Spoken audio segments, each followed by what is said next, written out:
This presentation will analyze secondary succession in Point Pleasant Park after Hurricane Juan. In September of 2003, Hurricane Juan caused severe damage in Point Pleasant Park and altered the forest structure, removing most of the mature canopy layer. This disaster created an opportunity to analyze long-term forest recovery.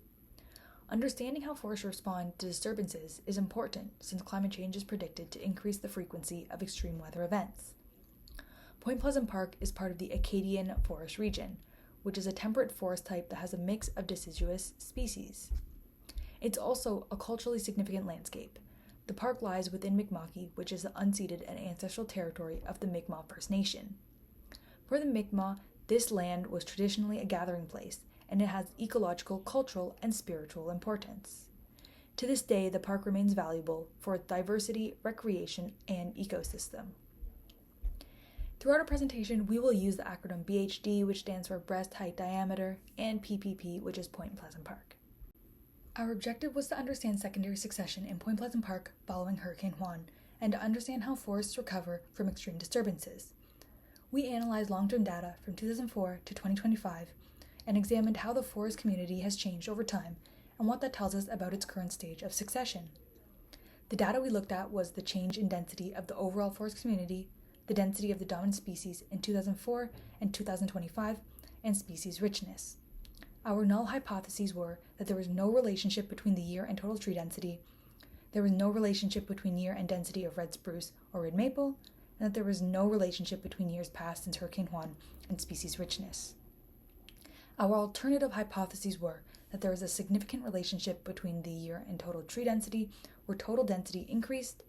There is a significant relationship between year and the density of red spruce and red maple, and there is a significant relationship between species richness and the time where richness will increase with years past. For this study, data was collected annually each autumn from Point Pleasant Park from 2004 to 2025, with no data collection in the years 2005, 2007, 2016, and 2020 for each variable respectively. Data was collected from 4 to 6 replicate sites per year, each site measuring 20 meters by 20 meters for a total of 400 meters squared. Data for each variable was collected from living trees with a diameter greater than or equal to 2.5 centimeters at breast height, which was used as our measuring method because it is the standardized method in the logging industry. For this study, regression analysis was used to measure significant changes over time in all variables respectively. The variable used in question 1 was total tree density. The variables used in question 2 were red spruce density and red maple density, and the variable measured in question 3 was species richness. These results will answer the question of how the density of the forest community has changed over time. The null hypothesis states that there is no relationship between year and total tree density in Point Pleasant Park from 2004 to 2025. The alternative hypothesis states that there is a significant relationship where total density increased over the time following Hurricane Juan. The regression equation shows us that the density increased by about 8 trees per plot per year. The F statistic of 72.4, with the degrees of freedom of 1 and 89, and a p-value that is significantly less than 0.05, indicate that the model is highly significant and there is a strong positive relationship between year and total density, which therefore allow us to reject the null hypothesis. This pattern reflects secondary succession. After the hurricane destroyed many mature trees, the increase in sunlight to the forest floor allowed many saplings to grow. Total density was low immediately after the hurricane up until 2010, and increased more rapidly from 2010 to 2015, after which it became more variable. Now looking ahead, we can predict that total density will eventually stabilize and plateau. As can be described similarly by Oliver and Larson, when competition increases, smaller trees will die off, and shade-tolerant species will become more dominant.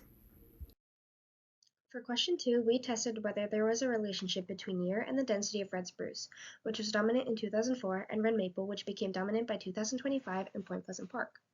Both species show positive regression slopes, meaning their densities increased over time following the hurricane. The R-squared value of red spruce is 0.1306, while the R-squared value of red maple is 0.1351. In 2004, red spruce had the higher density and hence was the dominant species at the time. The positive regression slope implies that the density has been increasing over the years, but the R-squared value implies that only 13% of the variation in the density can be explained by time. By 2025, red maple has clearly become the dominant species. The regression line for red maple has a steeper positive slope, which implies that the density has been increasing much more rapidly compared to that of red spruce. The R-squared value for red maple is also low and very similar to the R-squared value of red spruce. This means that only about 13.5% of the variation in red maple's density can be explained by time. While red maple shows a stronger increase, the R2 value indicates that succession is not strictly linear and other ecological factors, like competition and variable seed production, are also influencing the density. These trends are consistent with the findings of Burley et al., who showed that after Hurricane Juan removed over 70% of the canopy, early successional shade-intolerant species such as red maple rapidly increased in dominance, while longer-lived shade-tolerant species like red spruce recovered more gradually.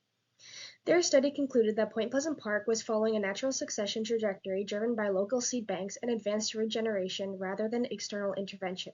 This supports the pattern seen in our data, that the faster increase in red maple shows early to mid-succession, while the slower recovery of red spruce is typical of its role as a late successional species.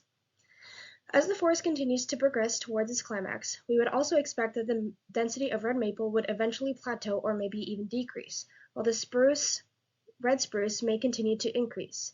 Red spruce tends to be more tolerant of shade and better suited to the conditions of a mature forest, as Natural Resources of Canada 2024 states.